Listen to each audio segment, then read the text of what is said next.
Taken the opportunity on this visit to Los Angeles to speak to you on world peace and revolt in Africa.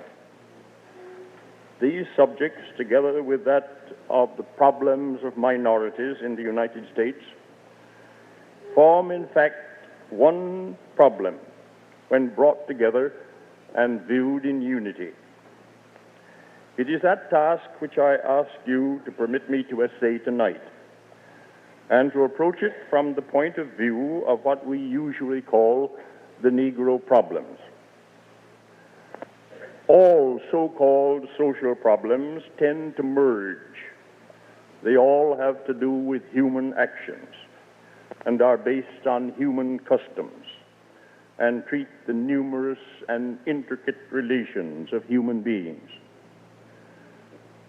Moreover, particular social problems, despite the names they bear, change and change radically in the course of time.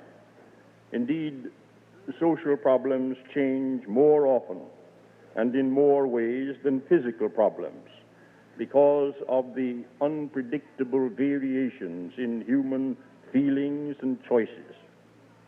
They are subject to the same physical laws as sticks and stones, but there is enough of what we call will and volition to make it necessary for persons who are studying a human problem or trying to conduct their action in accordance with its present manifestations to keep a wary eye on changes and on current facts. For instance, in the United States during the young manhood of Frederick Douglass, the Negro problem was the problem of slavery. There were, of course, minor and connected problems, but they were all subjected to the main problem of human freedom. Then rather suddenly, between 1863 and 1876, the Negro problem became a problem of political enfranchisement and party government, which rapidly descended into race war, leading to temporary attempts to grapple with problems of work and education, but finally ending in practical disfranchisement of the entire Negro race in the South in 1876.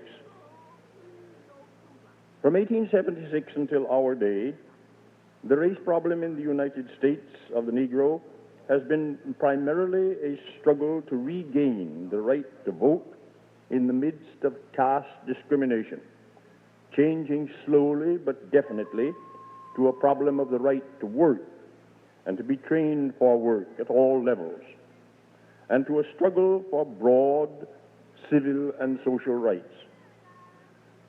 Most of you, I think, assume that this is still the Negro problem, but you must be warned that it is not wholly or mainly that now. That the reason that it is not is because of the fundamental changes now spreading over the whole world. Whereas in the 18th century the world thought that progress and emancipation were coming from popular education and universal suffrage, we know now that more fundamental than these important rights is the economic organization of the world. That is, the way in which the labor of human beings is organized to satisfy human needs. This question is so fundamental that all other questions of political power, of education, and human happiness depend upon it. This is the basic reason for the rise of philanthropy, of socialism, and the attempt at complete realization of socialism through communism. It is immaterial whether or not you like or accept socialism or communism. The absolute compulsion of your facing the problem which they try to solve is inescapable. While I am sure most of you realize this worldwide change of emphasis, I doubt if you see how this affects the Negro problem in the United States, because most American Negroes of education and property have long since oversimplified their problem and tried to separate it from all other social problems. They conceive that their fight is simply to have the same rights and privileges as other American citizens. They do not for a moment stop to question how far the organization of work and distribution of wealth in America is perfect, nor do they for a moment conceive that the economic organization of America may have fundamental injustices and shortcomings which seriously affect not only Negroes, but the whole world.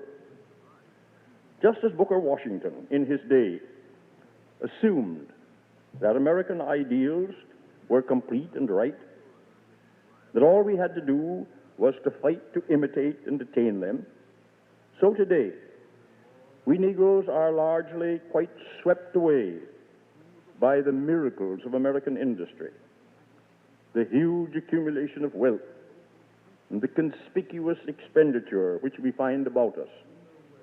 Our idea of heaven is to be rich Americans, to make the kind of show in home, dress, and automobiles that is so popular in America, and to suffer in our effort to do these things, that we should be able to do them with no discrimination on account of race or color.